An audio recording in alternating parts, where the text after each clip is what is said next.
జీవితాన్ని దేవునికి ఇంపైన జీవితంగా బ్రతకడం అనేది చాలా ముఖ్యమండి. పుట్టిన ప్రతి ఒక్కరు బ్రతుకుతారు, కానీ అందరి బ్రతుకులు ఒక మంచి బ్రతుకు అనిపించుకో. కొంతమంది బ్రతుకులు చూస్తే ఇది ఒక బ్రతుకేనా అనిపిస్తుంది. కొంతమందికి వారి జీవితాన్ని వారు చూసుకుంటే కూడా అనిపిస్తుంది ఇదో బ్రతికేనా, ఇలాంటి బ్రతుకు బ్రతుకుతున్నాను ఏంటి అని తమను చూసి తమకే ఏవగింపు కలుగుతుంది. అయితే దేవుడు మనల్ని ఈ లోకంలో సృష్టించింది, మనకు జీవితాన్ని ఇచ్చింది ఎందుకంటే దేవుని చిత్తానుసారంగా మన జీవితాలను బ్రతకాలని, ఆయనకి ఇష్టలుగా బ్రతకాలని, ఆయనను మహిమపరుస్తూ బ్రతకాలని. ఈ ఆఫ్టర్నూన్ సెషన్లో దేవునికి ఇష్టలుగా మనం జీవించాలంటే, దేవుని మహిమపరిచే జీవితం జీవించాలంటే ఒక 3 ప్రాముఖ్యమైన అంశాలు త్వరగా చెప్పి నా సందేశాన్ని నేను ముగించాలని ఆశపడుతున్నాను. ఒకసారి ఒక ఫ్లైట్లో ఒక అద్భుతమైన కార్డియాలజిస్ట్, అంటే హృద్రోగ వైద్యులు అంటారు కదా, గుండె ఆపరేషన్ చేసే డాక్టరు ప్రయాణం చేస్తున్నారు. ఒక సైంటిస్ట్, చాలా మహామేధావి జ్ఞానం కలిగిన ఒక సైంటిస్ట్ ప్రయాణం చేస్తున్నారు. ఇంకొక స్టూడెంట్ ప్రయాణం చేస్తున్నాడు, అలాగే ఒక పాస్టర్ గారు కూడా ప్రయాణం చేస్తున్నారు. వీళ్ళు నలుగురు ఒక ఫ్లైట్లో వెళ్తూ ఉండగా సడన్గా ఆ ఫ్లైట్లో ఒక అనౌన్స్మెంట్ వినపడింది. అదేంటంటే, ఈ ఫ్లైట్ త్వరలో కూలిపోబోతుంది కాబట్టి మీ దగ్గర ఉన్న పారాషూట్స్ మీకు దొరికితే పారాషూట్స్ పట్టుకొని ఫ్లైట్లో నుంచి మీరు దూకేయండి అనే ఒక అనౌన్స్మెంట్ ఫ్లైట్లో వినపడింది. అయితే ఈ అనౌన్స్మెంట్ వినపడడానికి ముందు ఈ నలుగురు మాట్లాడుకుంటూ ఉన్నారు, ఫ్లైట్లో ఉన్న నలుగురు ప్యాసింజర్స్. ఈ డాక్టర్ గారు అంటున్నారు, నేను చాలా సర్జరీలు చేశాను, ఆగిపోవాల్సిన చాలా గుండెలు ఆగిపోకుండా నిలబెట్టాను, నాకు చాలా గొప్ప పేరుంది, నేను ఒక అద్భుతమైన డాక్టర్నని తన గొప్పతనాన్ని తను చెప్పుకున్నాడు. ఆ తర్వాత ఒక సైంటిస్ట్ అన్నాడు, ఎన్నో గొప్ప పరిశోధనలు చేశాను, కొత్త విషయాలు ఎన్నో కనుగొన్నాను, నా ఇన్వెన్షన్స్ వల్ల చాలామందికి ఉపయోగం కలిగిందని అతను తన గొప్పతనాన్ని చెప్పుకున్నాడు.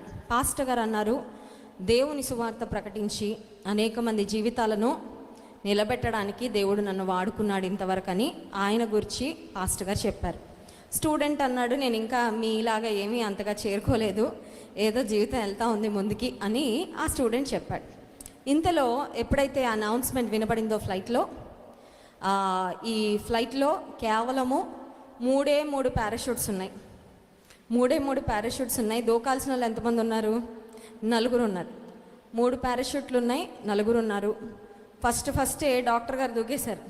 ఎందుకంటే ఆయన, నేను చాలామందికి గుండె ఆపరేషన్ చేశాను, నా వల్ల ఇంకా చాలా జరగాలి, చాలా మేలు జరగాలి, చాలామందికి ఉపయోగపడే వ్యక్తిని, ముందు నా ప్రాణాన్ని నేను కాపాడుకుంటే ఇంకా చాలామందికి ఉపయోగపడతానని అతను దూకేశాడు ఒక పారాషూట్ తీసుకొని. ఆ తర్వాత శాస్త్రవేత్త ఎవరైతే ఉన్నాడో, ఇన్వెన్షన్స్ చేసిన వ్యక్తి, అతను నేను మహాజ్ఞానిని, నా జ్ఞానం వల్ల ఇంకా నేను సమాజానికి ఎన్నో మంచి పనులు చేయాలని ఆయన దూకేశాడు. లాస్ట్కి ఇప్పుడు పాస్టర్ గారు స్టూడెంట్ మిగిలిపోయారు. వీళ్ళిద్దరు టెన్షన్ పడుతున్నారు. ఏమనంటే, పారాషూట్లు 3 ఉన్నాయి, వాళ్ళిద్దరు ముందు దూకేశారు, ఇప్పుడు మన ఇద్దరికి ఒకటే ఉంది, దాన్ని మనం ఎవరు తీసుకోవాలనేది వాళ్ళిద్దరి మధ్యలో సందిగ్ధం. ఆ సమయంలో పాస్టర్ గారు కొంచెం చూస్తూ ఉన్నారు. ఈలోపు స్టూడెంట్ అన్నారు, పాస్టర్ గారు మీరేమి టెన్షన్ పడకండి, 2 పారాషూట్లు ఉన్నాయి మనకి, మన ఇద్దరం ప్రాణాలతో బయటపడచ్చు. అప్పుడు పాస్టర్ గారు అన్నారు, 3 కదా బాబు ఉంది అంటే. అప్పుడు ఆ స్టూడెంట్ చెప్పాడు, ఆ సైంటిస్ట్ ఎవరైతే ఉన్నారో, నేను నా మహాజ్ఞానంతో చాలా పరిశోధన చేశానన్నాడు, ఆయన కంగారులో నా బ్యాక్ ప్యాక్ని పారాషూట్ అనుకుని అది పట్టుకొని దూకేశాడండి, అందువల్ల మన ఇద్దరికి 2 పారాషూట్లు ఉన్నాయి, ఏమీ పర్వాలేదు. ఈ రోజుల్లో యవ్వనస్తుల యొక్క వైఖరి ఏంటంటే, నాకన్నీ మీరే చెప్పేస్తున్నారు, నాకన్నీ తెలుసు, నాకెవ్వరూ ఏమీ చెప్పక్కర్లా, నేను మహాజ్ఞానిని, మహామేధావిని. ఇంకొంతమంది సొలొమోన్ రాజు కూడా వాళ్ళ తర్వాత అన్నట్టు ఫీల్ అవుతారు. అంత ఓవర్ కాన్ఫిడెన్స్, అంత వెరితనం. జ్ఞానం లేకపోయినా మహాజ్ఞానిని అనుకోవడం ఒక రకమైన వెర్రితనమే కదండి. కానీ దేవునికి ఇష్టలుగా ఈ లోకంలో మనం బ్రతకాలంటే మనకు అవసరమైన ఫస్ట్ క్వాలిటీ ఏంటంటే, we have to be a learner. నేర్చుకునే వారముగా ఉండాలా. యోనా కథ తెలుసు, నోవా కథ తెలుసు, దావీదు కథ తెలుసు, ఇంకేంటండి, ఏసై చేసిన 4 అద్భుతాలు, 23వ కీర్తన, 1వ కీర్తన, కరోనాలో నేర్చుకున్న 91వ కీర్తన, ఇంకా మా పాస్టర్ గారికి కూడా తెలియదండి అంత బైబిల్ తెలుసు అనుకుంటారు. అంతేనండి. చాలాసార్లు నేర్చుకున్నది తక్కువ, చాలా నేర్చేసుకున్నామని ఫీల్ అయిపోయి ప్రతి దినము దేవుని వాక్యం వద్దకొచ్చి దేవుని వాక్యాహారము చేత పోషించబడే అనుభవము చాలాసార్లు మన జీవితంలో ఉండకపోవడం వలన we are not able to grow. ఒక మొక్కను చూడండి మీరు, ఎప్పుడో సమృద్ధిగా వర్షం పడినంత మాత్రాన మళ్ళీ ఒక నెల రోజులు నీళ్ళు పోయినంటే ఆ మొక్క ఏమవుతుంది? ఇప్పుడు ఈరోజు సమృద్ధిగా మీకు వాక్యాహారం దొరికింది, but that doesn't mean you have to go hungry tomorrow. రేపు నేను వాక్యం చదవనంటే అనడానికి లేదు. అనుదిన కడుపులోకి అనుదిన ఆహారం వెళ్తున్నట్టే వాక్యాహారం కూడా ఆత్మకు అనుదినము అందాలి. నీవు నేర్చుకోవాలంటే ఎక్కడి నుంచి నేర్చుకోవాలి? Learn from the word. దేవుని పాదాల చెంత కూర్చొని నేర్చుకునే అనుభవం ఎవరు కలిగి ఉంటారో వారి జీవితంలో ఖచ్చితంగా దేవునికి ఇష్టలుగా ఖచ్చితంగా వారు బ్రతకగలరు. సొలొమోను రాజు దేవుని సన్నిధిలో చేసిన ప్రార్థన ఒకసారి చూద్దాం. మొదటి రాజుల గ్రంథము 3వ అధ్యాయం 7వ వచనం. మొదటి రాజుల గ్రంథము 3వ అధ్యాయము 7వ వచనం చదువుదామా? నా దేవా యెహోవా, నీవు నా తండ్రి అయిన దావీదుకు బదులుగా నీ దాసుడు నన్ను రాజుగా నియమించి ఉన్నావు. అయితే నేను బాలుడను, కార్యములు జరుపుటకు నాకు బుద్ధి. I'm only a young boy. నేను ఇంకా బాలుడనే దేవా.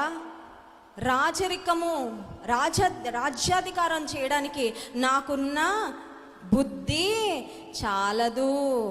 ఈ రోజుల్లో పిల్లలు ఎలా ఫీల్ అవుతున్నారంటే పెద్దల్లా ఫీల్ అయిపోతుంది. ఎంత పెద్దలు? మా మమ్మీకి స్మార్ట్ ఫోన్ నొక్కడం రాదు, మా డాడీకి చాట్ జీపీటీ అంటే ఏంటో తెలీదు. అందువల్ల నేను నువ్వు బాలుడివే, ఇంకా నువ్వు లిటరల్గా బాలుడివే, ఇంకా నీ వయసు ఏమి తల నెరిసి వృద్ధురాలు అవలా. కానీ ఎలా ఫీల్ అయిపోతున్నారంటే నేను ఇంకా ఏమి నేర్చుకోవాల్సిన అవసరం లేదు, నేను ఇంకేమీ తెలుసుకోవాల్సిన అవసరం, వినాల్సిన అవసరము లేదు అని మైండ్ షట్ డౌన్ చేసేసుకొని వాళ్ళకి తెలిసినదే జ్ఞానం, వాళ్ళకి తెలిసినదే చాలు అన్నట్లుగా చాలామంది తమ జీవితాలలో బ్రతుకుతూ ఉంటే సొలొమోను రాజు దేవుని సన్నిధిలో చెప్పిన ఈ మాటలు మనకు చాలా మార్గదర్శకం అండి. అంటున్నాడు, నేను బాలుడను, కార్యములు జరుపుటకు నాకు బుద్ధి దేవా. I don't have the required skill to rule your people. నీ ప్రజలను పరిపాలించడానికి నా దగ్గర ఉన్న శక్తి సామర్థ్యాలు, నా దగ్గర ఉన్న బుద్ధి జ్ఞానం సరిపోదయ్యా, నాకు సహాయం చేయవా? ఇక్కడున్న మనందరం కూడా నిజంగా దేవుని మీద అలా ఆధారపడగలిగితే చాలా అద్భుతంగా దేవుడు ఎక్విప్ చేస్తాడండి. నా జీవితంలో కూడా నేను ఒక సాక్ష్యం చెప్తా ఉంటాను, మీరు వినే ఉండుంటారు. నేను ఇండియాలో ఉన్నంత వరకు బాగానే ఉండేది. అప్పుడప్పుడు మా సంఘంలో యూత్ మీటింగ్లో వాక్యం చెప్పేదాన్ని, సండే స్కూల్లో టీచర్గా ఉండేదాన్ని. అమెరికా వెళ్ళిన తర్వాత ఒక 3 సంవత్సరాలు అప్పుడప్పుడు తెలుగు ఫ్రెండ్స్తో మాట్లాడడం తప్ప తెలుగు బైబిల్ కాదు ఇంగ్లీష్ బైబిలే చదవడం అలవాటు. దాదాపు నాకు తెలుగులో ఆలోచించడం కూడా పోయింది. నేను రాజమండ్రిలో తెచ్చి దేవుడు నన్ను పెట్టిన తర్వాత మా అత్తగారు, మా మ్యారేజ్ అయిన తర్వాత క్రిస్మస్ వచ్చింది. స్త్రీల క్రిస్మస్ జరుగుతుంటే అమ్మ ఒక 5 నిమిషాలు 10 నిమిషాలు గ్రీటింగ్స్ చెప్పమ్మా అని అన్నారు మా అత్తగారు. 2 మాటలు తెలుగు మాటలు వస్తుంటే 3వ మాట ఇంగ్లీష్ మాట వచ్చేస్తుంది. 2 తెలుగు సెంటెన్స్లు వస్తుంటే 3వది ఇంగ్లీష్ సెంటెన్స్ వచ్చేస్తుంది. నా బాధ ఏంటంటే వాళ్ళకి అర్థం అవ్వాలి కదా. ఇప్పుడు నేను ముంబైలోనో బెంగళూరులోనో ఉంటే అందరూ అర్థం చేసుకుంటారు. చదువుకున్న వాళ్ళు ఉంటారు, చదువుకోని వాళ్ళు ఉంటారు. కొంతమంది ఏమనుకుంటారు, ఈవిడ అమెరికా నుంచి వచ్చిందని ఈవిడ ఇంగ్లీష్ అంతా మనకు చూపించేస్తుందేమో. చూడండి, మనుషులు నానా రకాలు, వాళ్ళకి మన బాధలేంటో తెలియదు, వాళ్ళకి ఏమనిపిస్తే అది అనుకుంటారు కదా, ఏం పర్వాలేదు. అయితే నా బాధ ఏంటంటే ఎదురుకున్న వాళ్ళకి నేను అర్థమయ్యేలాగా చెప్పలేకపోతున్నానండి. ఆ సమయంలో ప్రభుని అడిగా, ప్రభా నాకు 2 మాటలు మాట్లాడితే 3వ మాట గుర్తురాట్లేదు తెలుగులో. మీ అందరికీ ప్రభు నామములో వందనాలు అనే లైన్ కూడా రాసుకునేదాన్ని, లిటరల్గా చెప్తున్నా. ఎందుకంటే తెలుగులో ఒక పదం తర్వాత ఇంకో పదం ఏంటని తట్టేది కాదు నాకు. మైక్ పట్టుకుంటే అంత కంగారు పడిపోయేదాన్ని, భాషలో ప్రావీణ్యత లేక. కానీ నాకు ఇప్పుడు ఇండియాలో నేను ఉన్నాను కాబట్టి నాకు ఏం కావాలంటే తెలుగు కావాలి. ప్రభువుని అడిగినప్పుడు ఈరోజు నేను చెప్పగలనండి, ఆల్మోస్ట్ తెలుగు మీడియం చదివిన వాళ్ళతో సమానంగా మాట్లాడే కృప. తెలుగు మీడియం చదవలేదు ఎల్కేజీ నుంచి, బట్ దేవుని మహాకృపను బట్టి స్పష్టమైన తెలుగు అనర్గళంగా దేవుని వాక్యాన్ని మన మాతృభాషలో బోధించడానికి దేవుడు నాకు కృపిస్తున్నాడంటే ఇది నాకు పుట్టుకతో వచ్చిన కళ కాదు, దేవుని నేను అడిగి పొందుకున్న స్కిల్. దేవుణ్ణి అడిగి పొందా. సొలొమోను అడిగాడు, నాకు బుద్ధి ఇవ్వయ్యా, నేను బాలుడు. నేను అడిగా, ప్రభా నాకు స్పష్టంగా తెలుగులో నేను మాట్లాడి నీ వాక్యాన్ని ప్రకటించే కృప నాకు దయచేయి. ఎందుకు ఈ మాట చెప్తున్నానంటే, ఇక్కడున్న మనలో ప్రతి ఒక్కరం కూడా నీ స్వబుద్ధిని ఆధారము చేసుకొనక నీ పూర్ణ హృదయంతో నీ దేవుడైన యెహోవా యందు నమ్మిక ఉంచి నీ ప్రవర్తన అంతటి యందు ఆయన అధికారం నాకు ఒప్పుకుంటే అప్పుడు ఆయన నీ త్రోవలు సరళం చేస్తాడు. సామెతల గ్రంథం 3వ అధ్యాయములో వ్రాయబడిన వాగ్దానము ఎంత చక్కగా దేవుడు నెరవేరుస్తాడు. చాలాసార్లు నేను హ్యాండిల్ చేసుకుంటాలే, అడగడం ఇష్టం ఉండదు, అందరిని అడగడం ఇష్టం, కానీ దేవుని దగ్గరకు వచ్చేసరికి ఎందుకో కొన్నిసార్లు వెనకడుగు వేస్తా ఉంటాను. దేవుణ్ణి అడగడానికి ఏం పోయింది నీకు? దేవుని అడగడానికి నేను ఎందుకు, ఏం ఆపుతుంది? Why can't you ask God? Why don't you ask God? ఎగ్జామ్లో నీకు ఆన్సర్లు రాకపోతే పక్కన అడుగుతున్నావు చూపిరా అని, అదేదో చదువుకునేటప్పుడు దేవా నాకు జ్ఞానం ఇవ్వని అడిగితే నువ్వు ఎవరిని అడిగే అవసరమే లేకుండా దేవుడిని జ్ఞానం ఇస్తాడే. అంటే చాలాసార్లు నేను నేర్చుకోవాలి, నేను ప్రభు మీద ఆధారపడాలి అనే మనసు లేక జీవితంలో చాలాసార్లు దేవుని మహిమపరిచే అనుభవాలతో మనం సాగలేకపోతా ఉన్నాం. మొదటి రాజుల గ్రంథము 3వ అధ్యాయంలో 9వ వచనం కూడా ఒకసారి చదువుదాం చూడండి. ఇంత గొప్పదైన నీ జనమునకు న్యాయము తీర్చగలవాడేవాడు కాబట్టి నేను మంచి చెడులు వివేచించి నీ జనులకు న్యాయము తీర్చినట్లు నీ దాసుని నాకు వివేకము గల హృదయమును. He was very clear about what he wanted. సొలొమోనికి ఏం కావాలో సొలొమోనికి తెలుసు. ఈ రోజుల్లో చాలామందికి వాళ్ళకేం కావాలో వాళ్ళకే తెలియదు. షాప్కి వెళ్తారండి కూల్ డ్రింక్ కొనడానికో ఏదో, ఏం కావాలంటే ఏదోటి ఇచ్చేయండి అంటారా? కొంతమంది ప్రార్థన అలాగే ఉంటుంది. నా దగ్గరకు వస్తారు, ప్రార్థన చేయండి అక్క. ఏం చేయను, ఏదోటి చేసేయండి అక్క. ఏదోటి. నీకు క్లారిటీ లేదా? నీకేం కావాలి? ఊరికే వచ్చావా? గాల్లో అలా కొంతమంది రాయేద్దాం ఏదోటి తగులుతుంది, అలా కాదు. Be clear, be clear, have a right understanding. ఏం అడగాలో కూడా. ఈ మధ్య నేను ఒక దైవచంద్రాలు ఒక మాట ఆమె రాసుకుంది ఆమె డైరీలో. ఆ మాట నేను చదివినప్పుడు చాలా సంతోషం అనిపించింది. Lord let my prayers always be fresh and out of my heart. దేవా నా ప్రార్థనలు ఎప్పుడు కూడా, కూరగాయలు వడిలిపోతే ఎవరైనా వండుతారండి? స్త్రీలు చెప్పాల. భర్తను పోరుబెట్టైనా సరే మళ్ళీ వెళ్ళండి, రైతు బజార్ వెళ్ళండి, ఫ్రెష్ కూరగాయలు తీసుకురండి. ఇవన్నీ ప్రార్థనలు మాత్రం వడిలిపోయి వాడిపోయిన పాత ప్రార్థనలు ఎప్పుడు. ఇంకా 25 ఏళ్ళ నుంచి అదే ప్రార్థన. ఉదయం అదే ప్రార్థన, మధ్యాహ్నం అదే ప్రార్థన. మధ్యాహ్నం చేరలేండి చాలామంది, భోజనం దగ్గర 5 నిమిషాలు, కానీ ఉదయం అదే ప్రార్థన. పడుకునే ముందు ఫ్యామిలీ ప్రేయర్లో కూడా అదే. పిల్లలకు కూడా అర్థమైపోతూ ఉంటుంది. మా అమ్మ మొదలుపెట్టి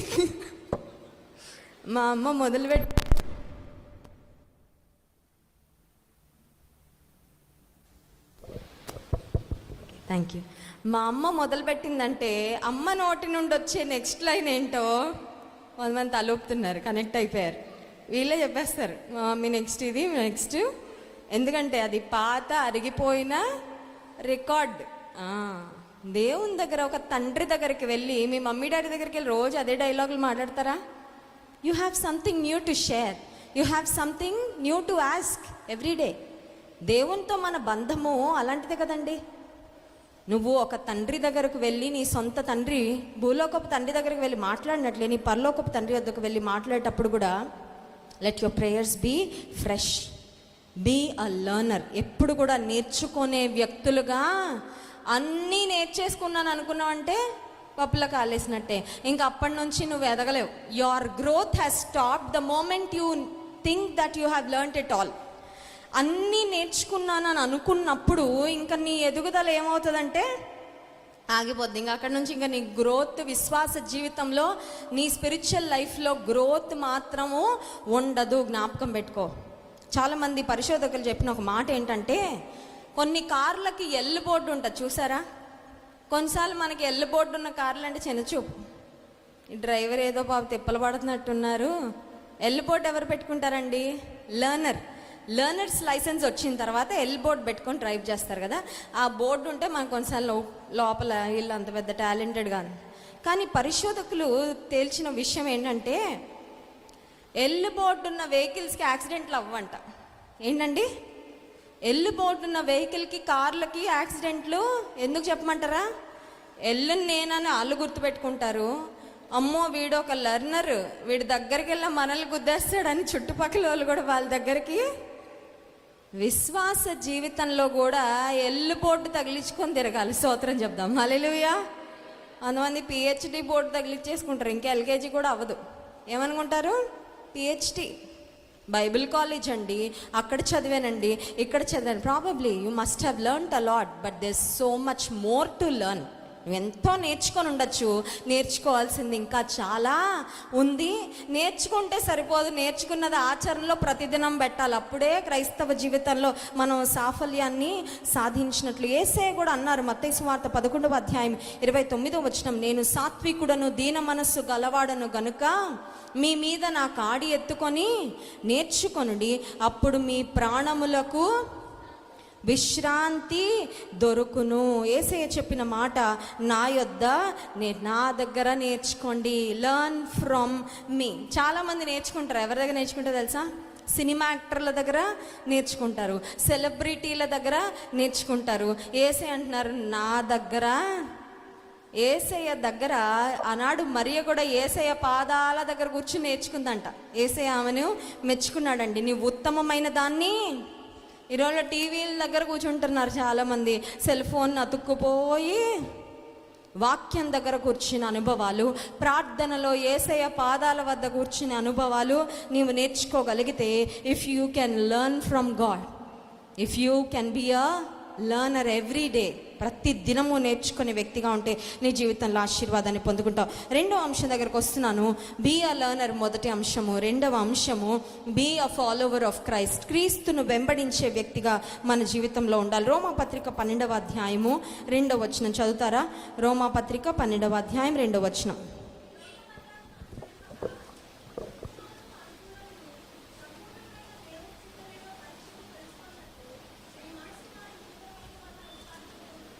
చాలండి. మీరు ఈ లోక మర్యాదను అనుసరింపక, do not follow the pattern of this world. The Bible has dos and don'ts. ఏం చేయాలో ఉంది వాక్యంలో, ఏమి చేయకూడదో ఉంది. ఈ వచనంలో ఏమి చేయకూడదో ఉంది చాలా స్పష్టంగా. దేవుని వాక్యం చదివినప్పుడు మనకు క్లారిటీ వస్తుందండి. There is no confusion. దేవుని వాక్యం చదివినప్పుడు మనల్ని దేవుడు ఎప్పుడు కన్ఫ్యూజన్లోకి నెట్టడు, స్పష్టత ఇస్తాడు. ఇక్కడ ఏది చేయకూడదో వ్రాయబడింది, ఈ లోక మర్యాదను అనుసరింపక. అంటే సింపుల్గా అర్థమయ్యే భాషలో చెప్పుకోవాలంటే ట్రెండ్. నేను అమెరికాలో జాబ్ చేసేటప్పుడు ఒకసారి భయంకరమైన చలి, వర్షం పడుతుంది. మా ఫ్రెండ్స్ అన్నారు ఐస్ క్రీమ్కి వెళ్దాం అని. నాకు అర్థం అవ్వలేదు ఆ కాన్సెప్ట్. ఎందుకంటే అసలు వర్షం పడుతుంది, చలిగా ఉంది. ఎండలో ఉన్నప్పుడు మనకి ఏమనిపిస్తుంది? ఐస్ క్రీమ్ తినాలి. నేను రాను, మీరు వెళ్ళండి. అదేంటి ప్లస్ నీకు తెలీదా, పలానా సినిమాలో హీరోయినో వర్షం పడేటప్పుడు ఐస్ క్రీమ్ తిన్నారంట. అది పెద్ద ట్రెండ్ అయిపోయిందంట. అప్పుడు నేను అనుకున్నా, ఎంత పిచ్చోళ్ళు. వర్షం పడుతుంటే చలిగా ఉంటే తినగానే ఏమొస్తుందండి? గొంతు పట్టేస్తుంది, జలుబు వచ్చేస్తుంది, ఆరోగ్యం పాడైపోద్ది. అసలు అంత వర్షంలో అంత చలిలో తినాలని కూడా అనిపించదు, తిన్నా అంత ఎంజాయ్మెంట్ ఉండదు. కానీ ఏంటంట, ఎక్కడో చూసారంట, అందుకని దాన్ని ఫాలో అయిపోవాలనే ఆలోచన. కొన్ని చలి దేశాల్లో ఎముకలు కొరికే చలిలో కూడా పొట్టి బట్టలు వేసుకొని నడుస్తూ ఉంటారు కొంతమంది. చల్లగా ఉంటుంది, పొట్టి ఎందుకమ్మా అంత ఫ్యాషన్ ఏంటండి? ఈ మధ్య నేను నేషనల్ యూత్ కాన్ఫరెన్స్ జరిగింది రాజమండ్రిలో, అందులో ఫోటో చూపించా. అది చిల్లులు ఉన్న స్వెటర్ అండి, చీజ్ స్వెటర్ అంట. అది ప్రాడా అనే కంపెనీది. దాదాపు ఒక 50,000 రూపాయలు మొత్తం స్వెటర్ అంతా హోల్సే. అసలు దాన్ని ఎవరైనా కొంటారండి? కొంతమంది పిచ్చోళ్ళు కొంటారు. ఏ పిచ్చోళ్ళు? బ్రాండ్ పిచ్చోళ్ళు. ఏ పిచ్చోళ్ళు అండి? ఆ బ్రాండ్ వేసుకుంటే వాళ్ళకి విలువ వచ్చేస్తుంది. నీ బట్టలకు నిన్ను బట్టి విలువ వస్తుంది, కానీ నీ బట్టల్ని బట్టి కాదు నీకు విలువ వచ్చేది. మీ దేహము దేవుని వల్ల మీకు అనుగ్రహింపబడి మీలో ఉన్న పరిశుద్ధాత్మకు ఆలయమై ఉన్నదని మీరు ఎరగరా? దేవుని ఆలయం అండి. ఇంతకన్నా విలువేమి ఇంకేమి? నువ్వు పరిశుద్ధమైన జీవితం జీవిస్తే, నువ్వు ఒకవేళ అంత కాస్ట్లీ బట్టలు వేసుకోపోయినా డజంట్ మ్యాటర్. దేవుని దృష్టిలో నువ్వు చాలా విలువైన వ్యక్తివి. ఒక మంచి సాక్ష్యం కలిగిన వ్యక్తిగా నువ్వు బ్రతికితే అంతకన్నా విలువైన జీవితం ఇంకొకటి ఉండదు. Your clothes, your attire never decides your value. కొంతమంది ఆడపిల్లలు హై హీల్స్ వేసుకుంటారు. హై హీల్స్ మీరు ఎప్పుడైనా వేసుకొని ట్రై చేసి ఉంటే చాలా ఇబ్బందిగా ఉంటాయి హై హీల్స్ వేసుకోవడానికి, తెలుసా అండి? ప్లస్ హై హీల్స్లో పడ్డారనుకోండి ఏమవుతుంది, విరిగిపోతుంది. అయితే హై హీల్స్ వేసుకున్న వాళ్ళకి నడుము నొప్పులు, రకరకాల ఆరోగ్య సమస్యలు చాలా. అది ఎలా ఉంటుందంటే రోప్ వాక్లా నడవాలి, కొంతమంది సన్నటి పొడవైన. అన్ని తిప్పలు ఎందుకమ్మా మీకు, ఫ్యాషన్ అక్క, ఫ్యాషన్ ఏంటి? ఫ్యాషన్ కోసం నడుము నొప్పి వచ్చినా పర్లేదు, నడుము విరిగిపోయినా, స్పీడ్గా నడవలేకపోయినా పర్లేదు, ఫ్యాషన్. దేవుని వాక్యం సెలవిస్తున్న మాట, మీరు ఈ లోక మర్యాదను అనుసరింపక ఏం చేయాలి? ఉత్తమమును, చదువుదామా వచనం, రోమాపత్రిక 12వ అధ్యాయం 2వ వచనం. ఉత్తమమును అనుకూలమును సంపూర్ణమయ్యున్న దేవుని చిత్తమేదో పరీక్షించి తెలుసుకొనున్నట్లు మీ మనస్సు మారి నూతన మగుట వలన the change begins in the mind. ఈ మాటలు చెప్పండి నా వెనకాల, change begins in the mind. ఎక్కడ స్టార్ట్ అవ్వాలండి చేంజ్? ఎక్కడ స్టార్ట్ అయితే లైఫ్ మొత్తంలో కనబడుతుంది చేంజ్. అంతేగాని ఒక్కొక్క చెడు పని మానుకుందాం అనుకొని మనసు మారకపోతే, చెడు పనులు మానుకున్నా నీ మనసులో ఉన్న పురుగు తొలిచేసి మళ్ళీ నువ్వు అదే రిపీట్ చేసేస్తా ఉంటావు. అర్థమవుతుందండి? కొంతమంది చేస్తున్న పని ఏంటంటే, ఇంటిలో స్పైడర్ సాలెపురుగు గూళ్ళు పెడతా ఉంటుందండి, స్పైడర్ వెబ్స్ పెడతా ఉంటుంది. తెలివి తక్కువ వాళ్ళు చేసే పని ఏంటంటే, రోజు ఉదయం లేచి ఆ గూళ్ళు ఏవైతే ఉంటాయో అవన్నీ తీసుకుంటూ కూర్చుంటారు.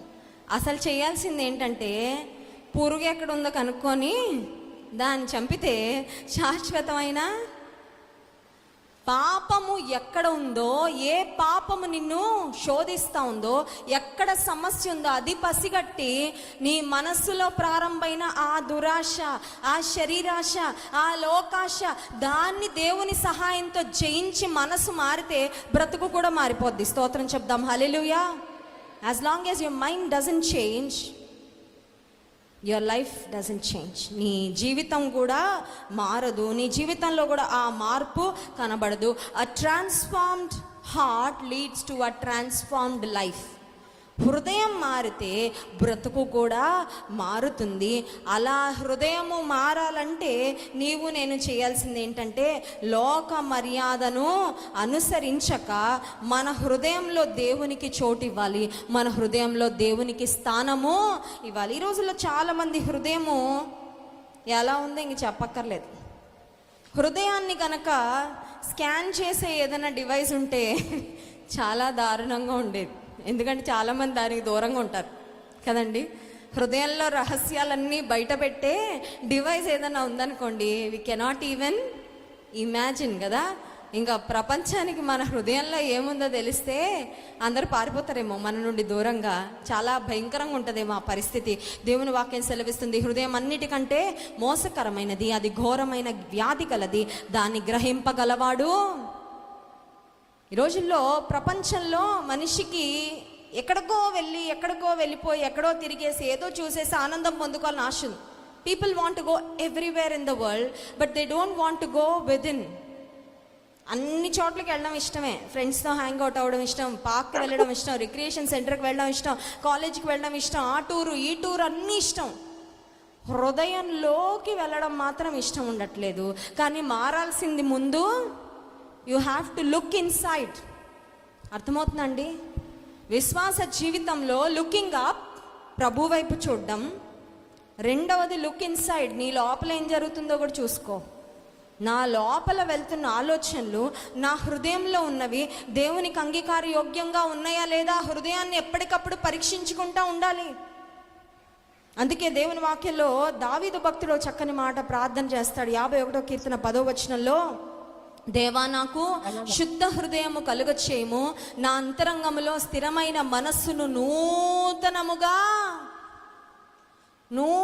స్థిరమైన మనస్సు నూతనముగా పుట్టించి. ఒక్కసారి ఆలోచించేయండి ఆ మాటలు. స్థిరమైన మనస్సు, అ ఫర్మ్ మైండ్, అ స్టెడ్ఫాస్ట్ స్పిరిట్. స్థిరమైన మనస్సు లేకపోతే బ్రతుకంతా చంచలంగా ఉంటుందండి. ఈ రోజుల్లో చూడండి, కొంతమంది ఎంత చంచలత్వంతో ఉంటారు, వెరీ అన్స్టేబుల్, హైలీ అన్స్టేబుల్. అప్పుడే ఓకే అంటాడు, అప్పుడే చేయడు. అప్పుడే వెళ్తానంటాడు, అప్పుడే వెళ్ళనంటాడు. అప్పుడే చదువుతానంటాడు, అప్పుడే చదవనంటాడు. అప్పుడే ఉంటానంటాడు, అప్పుడే ఉండనంటాడు. You know why? There is too much instability. స్థిరమైన మనస్సు లేక రెపరెపలాడే తెగిపోయిన గాలిపటంలో ఉన్నాయండి చాలామంది బతుకులు. ఎక్కడికి వెళ్తున్నాయి కూడా తెలియదు. తెగిపోయిన గాలిపటాలు చూసారు ఎప్పుడైనా? పతంగ్ ఫెస్టివల్ అని చేస్తూ ఉంటారు కదా. ఒక్కసారి గాలిపటం తెగితే హోప్లెస్. దాని వెనకాల పడి వెళ్ళినా దొరుకుతుందండి. నీ మనస్సు చంచలమైన మనస్సుగా ఉంటే, if you have an unstable mind, unstable heart, your life becomes hopeless. రెపరెపలాడే మనసు, చంచలమైన మనసు ఎప్పుడు కూడా దేవుని వెంబడించలేదు. దావీదు జీవితంలో కూడా చంచలమైన మనసు వచ్చేసిందండి. అందుకే దేవుని హృదయానుసారుడుగా ఉన్న దావీదు బత్షెబా విషయంలో పాపం చేసిన తర్వాత లోతైన పశ్చాత్తాపాన్ని పొందుకొని అంటున్నాడు, నా అంతరంగములో స్థిరమైన మనసు ఇవ్వయ్యా, నాకు స్థిరమైన మనసు కావాలి. స్తోత్రం చెప్దాం, హల్లెలూయా. ప్రియమైన యవనస్తుడా, ప్రియమైన చెల్లెమ్మ, ఎప్పుడైనా ప్రార్థన చేసావా? శుద్ధ హృదయం ఇవ్వయ్యా అడిగావా? స్థిరమైన మనసు ఇవ్వయ్యా అడిగావా? ఇది ఎవరం అడగమండి యూజువల్గా. స్థిరమైన మనసు ఉంటే దేవుని వాక్యంలో కాలేబు అనే దైవజన్ని గుర్చుంటుంది. యెహోషువ కాలేబులు వేగు చూడడానికి వెళ్ళిన 12 మంది వేగుల వారిలో వారిద్దరు మంచి సమాచారాన్ని తీసుకొచ్చారు యెరికో పట్టణం మీదకి వెళ్ళినప్పుడు. అయితే దైవజనుడైన కాలేబు ఒక మంచి సాక్ష్యాన్ని పొందుకుంటాడు దేవుని నుండి. ఆ మంచి సాక్ష్యం ఏంటంటే, నిండు మనస్సుతో, మంచి మనస్సుతో నేను దేవుని వెంబడించాను. ఈరోజు నీకు నాకు కావాల్సింది ఏంటంటే, అంతరంగమందు స్థిరమైన.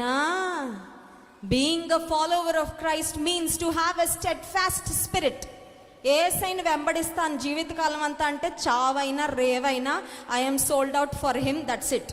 యేసయ్య కోసం అంతే. ఈ చేతులు ఇచ్చారు ఆయనకి. మళ్ళీ సిగరెట్లు పట్టుకోను, మళ్ళీ బాటిల్స్ ముట్టుకోను. నా కళ్ళు ఇచ్చేసాను యేసయ్యకి. అపవిత్రమైన దృశ్యాలు చూడను. నా కాళ్ళు యేసయ్యకి ఇచ్చేసాను. సజీవ యాగంగా సమర్పించేసుకున్న చెడు ప్రదేశాలకు వెళ్ళను. నా హృదయం దేవుని ఆలయం. నా హృదయంలో వ్యర్థమైన తలంపులు, అపవిత్రమైన ఆలోచనలు ఏవి? అది స్థిరమైన మనస్సు కలిగి ప్రభువును వెంబడించడం అంటే అర్థం ఏంటంటే, ముందు వెనక్కి ఉండదండి. లోకంలో కాలు మళ్ళీ ఆదివారం వచ్చినప్పటికీ దేవుని మందిరంలో ఆ అనుభవం కాదు. దావీదు భక్తుడు చేసిన ప్రార్థన, నా అంతరంగంలో స్థిరమైన మనస్సును నూతనముగా పుట్టించయ్యా. ఎంత చక్కని ప్రార్థన! దేవుడు విన్నాడా లేదా దావీదు ప్రార్థన? విన్నాడండి దావీదు ప్రార్థన. అందుకే దావీదును దేవుని హృదయానుసారుడైన మనుష్యుడని వాక్యంలో వ్రాయబడింది.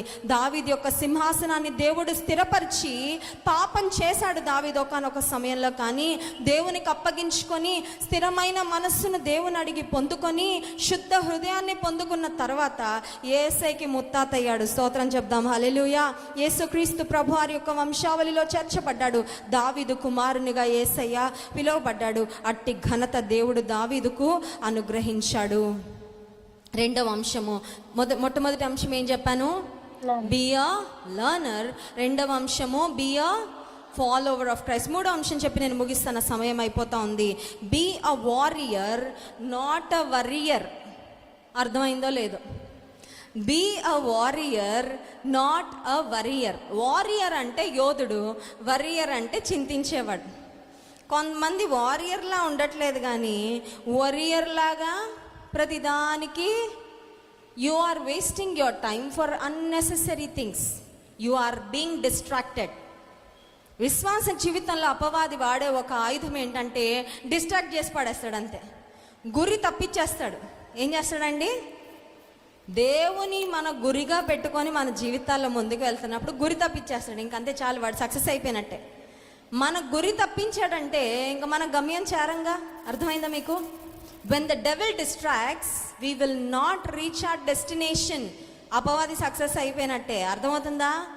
ఎవరినో అక్కడ పంపిస్తాడు నీ జీవితంలో. ఎవడో స్నేహితుడు రూపంలో వస్తాడు, ఒరే అటు వెళ్దాం, ఇది ఇటు వెళ్దాం, అది చేద్దాం, ఇది చేద్దాం. జీవితం అంటే ఇదే రానగా డిస్ట్రాక్షన్ అంతే. పక్కదారి పట్టేయడం. ఆడపిల్లలు ఎవరిని ఎలా శోధించాలో, ఎవరిని ఎలా దేవుని నుండి తప్పుదోవలోకి నడిపించాలో, డిస్ట్రాక్ట్ చేయాలి అపవాదికి బాగా తెలుసు. అందుకే నిబ్బరము కలిగి మెలకువగా, నిబ్బరమైన బుద్ధి గలవారై మెలకువగా ఉండుడి. మీ విరోధి అయిన అపవాది గర్జించు సింహం వలె ఎవరిని మృంగుదునా అని వెదకొచ్చు మొదటి తిమోతి పత్రిక 6వ అధ్యాయం 12వ వచనంలో దైవజనుడైన పౌలు భక్తుడు తన ప్రియ ఆత్మీయ కుమారుడైన తిమోతికి ఈ మాటలు రాస్తున్నాడు. చూడండి, మొదటి తిమోతి పత్రిక 6వ అధ్యాయం 12వ వచనం. విశ్వాస సంబంధమైన మంచి పోరాటమును పోరాడము, నిత్య జీవమును, fight the good fight of faith. ఏంటంట? Fight the good fight of. కొంతమంది ఉంటారు ఫైటింగ్ తెలుసా? వీధిలో వాటర్ ట్యాంకర్, మరి ఇప్పుడు వస్తుందో లేదో నాకు తెలియదు, కానీ మా చిన్నప్పుడు వాటర్ సరిగ్గా లేనప్పుడు వాటర్ సప్లై వాటర్ ట్యాంకర్ వస్తుంది, అక్కడ చూడాలండి. మామూలు అరుపులు కాదు. కొంతమంది జుట్లు పట్టుకొని కూడా కొట్టేసుకుంటూ ఉంటారు. ఎందుకంటే మా బింది ముందు, నేను ముందు నీళ్ళు. విశ్వాస సంబంధమైన మంచి పోరాటం ఆస్తుల కోసం పడే గొడవలు కాదు. ఇంకొకరి మీదకి వెళ్ళి నువ్వు రోషంతో మాట్లాడే బూతు మాటలు, ఆ పోరాటాలు కాదు. అవి వ్యర్థమైన పోరాటాలు. అసలు సిసలైన పోరాటము ప్రతి విశ్వాసి మంచి పోరాటము, విశ్వాస సంబంధంగా. అంటే ఈ పోరాటంలో ఆయుధం ఏంటంటే విశ్వాసమే. స్తోత్రం చెప్దాం, హల్లెలూయా. If you want to win in your spiritual battles you need faith. అంతే, విశ్వాసముతో నువ్వు పోరాడాలి. విశ్వాస సంబంధమైన మంచి పోరాటం. ఇంకో మాట ఉంది చూడండి, 2 తిమోతి పత్రిక 2వ అధ్యాయము 1వ వచనం. 2 తిమోతి పత్రిక 2వ అధ్యాయం 1వ వచనం. నా కుమారుడా, క్రీస్తు యేసునందున్న కృపచేత బలవంతుడం కమ్ము. 3వ వచనం. క్రీస్తు యేసు యొక్క మంచి సైనికుని వలె నాతో కూడా శ్రమను, యేసయ్య యొక్క మంచి సైనికునిగా ఉండు అని చెప్తున్నాడు దైవజనుడైన పౌలు భక్తుడు తిమోతికి.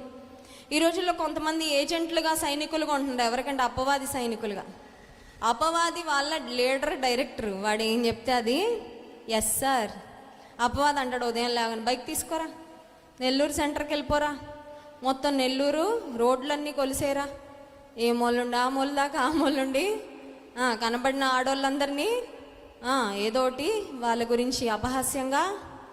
ఇంకంతే, వాడి డైరెక్టర్ అపవాది. వాడు అపవాది లీడర్షిప్లో గైడెన్స్లో వెళ్ళిపోతూ ఉంటాడు. జీవితం ఎలా ఉంటుందంటే జాబ్లెస్, పని ఉద్యోగం ఏముండదు. వాడికి తిండి పెట్టడం కూడా దండగే. అమ్మా నాన్నలకి అవమానాన్ని తెచ్చే బుద్ధిగల కుమారుడు తల్లిని సంతోషపరుస్తాడు, బుద్ధిహీనుడు దుఃఖాన్ని పుట్టిస్తాడంట. అలా ఉన్నారు చాలామంది. ఎందుకంటే వాళ్ళ డైరెక్టర్ గైడ్ ఎవరంటే సాతానే. ఇక్కడ దైవజనుడు అంటున్నాడు, క్రీస్తు యేసు యొక్క మంచి సైనికుని వలె నాతో కూడా శ్రమ, దేవుని కొరకు శ్రమ అనుభవించాల్సి వచ్చినా స్టే ఫర్మ్ అండ్ స్టెడ్ ఫాస్ట్, స్థిరంగా ఉండు, ముందుకు వెళ్ళు, ఇంకా నిన్నెవరూ ఆపలేరు. అపవాది అనుకునేది ఏంటంటే వాడు వాడే ఆయుధం కొన్నిసార్లు శ్రమలు పంపిస్తే వీళ్ళు బ్యాక్ ఆఫ్ అయిపోతారు. ఏమైపోతారు? కొంతమంది ఉంటారులేండి అలాంటి బలహీనమైన విశ్వాసులు. ఏం చేస్తారు? బాప్తీసం తీసుకుంటారు, ఒక్క చిన్న శోధన రాగానే వెనక్కి వెళ్ళిపోవడమే, ప్రార్థన మానేస్తారు. అక్క ఎక్కువ ప్రార్థన చేస్తే ఎక్కువ శోధనలు వచ్చేస్తాయంట కదా, చేయకపోతే ఇంకా ఎక్కువ వచ్చేస్తాయి, జాగ్రత్త. అర్థం ఉందా? వ్యర్థమైన ఊహాగానాలతో నీ జీవితాన్ని పాడు చేసుకో. దేవుని కొరకు క్రీస్తు యేసు యొక్క మంచి సైనికుని వలె శ్రమను, be willing to suffer for Christ. ఆయన ఎంతో సఫర్ అయ్యాడండి మన కొరకు. మనం సఫర్ కాలేమా? శ్రమను తట్టుకునే శక్తి ఆయన ఇవ్వడా? శ్రమ తర్వాత నువ్వు సహించుకున్నప్పుడు మహిమ, కిరీటము, గొప్ప ఫలము, గొప్ప ప్రతిఫలం, గొప్ప బహుమానం ఇస్తాడు నీ ప్రభు కొరకు నువ్వు నమ్మకంగా నిలబడినప్పుడు. Be a soldier of Christ. క్రీస్తు యేసుని యొక్క మంచి యోధుని వలె ప్రభు కొరకు పనిచేయాల. ఒక ఆర్మీలో ఉన్నవారు ఆ దేశం కొరకు, ఆర్మీ కొరకు పనిచేస్తారు. ప్రభు యొక్క సైనికుల వలె ఉండడం అంటే అర్థం ఏంటంటే ప్రభు కొరకు పనిచేయడము, ఆత్మలను సంపాదించడం, మనము సిద్ధపడము, మనతో ఉన్న వారిని కూడా ప్రభు కొరకు సిద్ధపరచడం. 3 అంశాలు చెప్తారా త్వరగా. మొదటి అంశము బియ్య.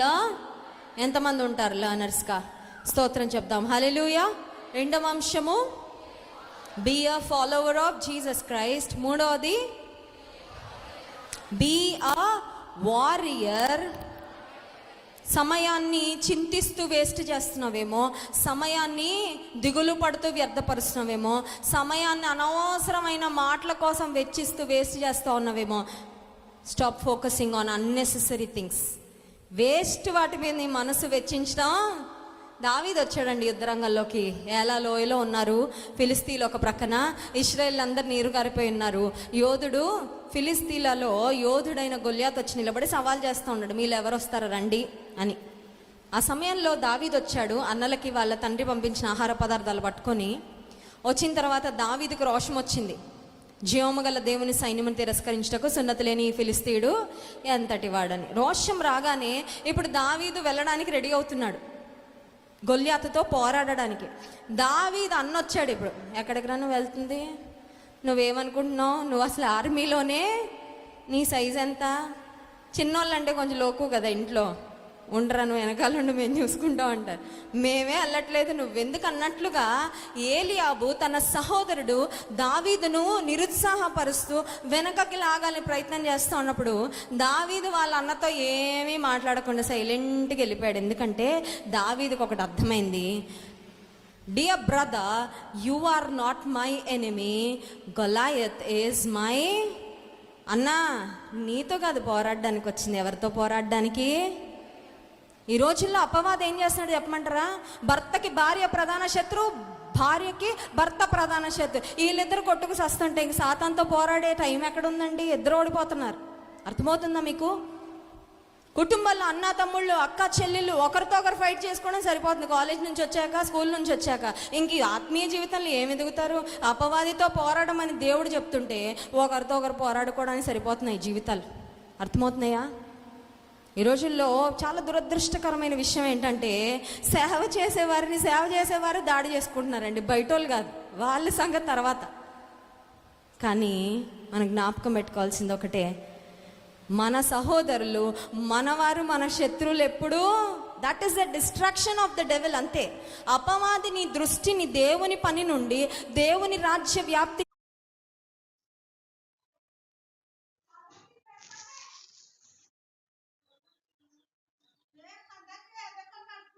చేయకుండా, దేవుని కొరకు ముందుకు సాగకుండా నీ దృష్టిని మళ్లించడానికి చేసే ప్రయత్నము మాత్రమే గుర్తుపెట్టుకో. ఎందుకు మా ఆయన గారు ఇలా ఎందుకు అన్నారు, మా అక్క ఇలా ఎందుకు అన్నది, మా ఆఫీసర్లో దేవునికి అప్పచెప్పొదిలే. ప్రభువా నిన్ను స్తుతిస్తున్నానయ్యా, విశ్వాస జీవితంలో క్రీస్తు యొక్క మంచి సైనికుని వలె పోరాడడానికి నాకు సహాయము చేయి. అవి చూసుకుంటా నేను ఏడుస్తా కూర్చోనయ్యా, నీ వైపు చూస్తా అని నువ్వు ముందుకు వెళ్ళు. నీ జీవితాన్ని దేవుడు ఆశీర్వాదకరంగా తీర్చిదిద్దుతాడు. స్తోత్రం చెప్దాం. హల్లెలూయా. Today the young people have too many distractions. ఈ రోజుల్లో యవ్వనస్తులకు ఉన్నన్ని డిస్ట్రాక్షన్స్ ఇంకెవరికి లేవేమో అనిపిస్తూ ఉంటుందండి కదండి. నువ్వు ఎంత డిస్ట్రాక్ట్ అవ్వాలనుకుంటే నీకు అన్ని డిస్ట్రాక్షన్స్ ఉన్నాయి. But our duty is to stay focused. మన బాధ్యత ఏంటంటే విశ్వాసమునకు కర్తయు దాన్ని కొనసాగించు యేసు వైపు నిన్ను చూస్తా వెళ్తా ప్రభువా చాలు. ఎవరిని? పేతురు యేసయ్యని చూసినంతసేపు బాగానే ఉన్నాడు, అల్లలను చూడగానే మీ ఫ్రెండ్స్ని చూసావంటే, లోకస్తులను చూసావంటే, వాళ్ళు వీళ్ళనే మాటలు చూసాం. మునుగుట తథ్యం. మనకి మునగడం కాదు, కావాల్సింది ఏం కావాలి? ముందుకు సాగడం. విశ్వాస జీవితం అంటే ముందుకు సాగడము. So don't get distracted. అపవాది నిన్ను నీ దృష్టిని మళ్లించాలని చేసే ప్రయత్నాలలో నీవు వాడి చేతుల్లో బందీగా మారిపోకు. విశ్వాసమునకు కర్త దాన్ని కొనసాగించి ప్రభు వైపు చూస్తూ ముందుకు వెళ్ళు. అట్టి కృప దేవుడు మనకు దయచేయనుగాక. ఆమేన్.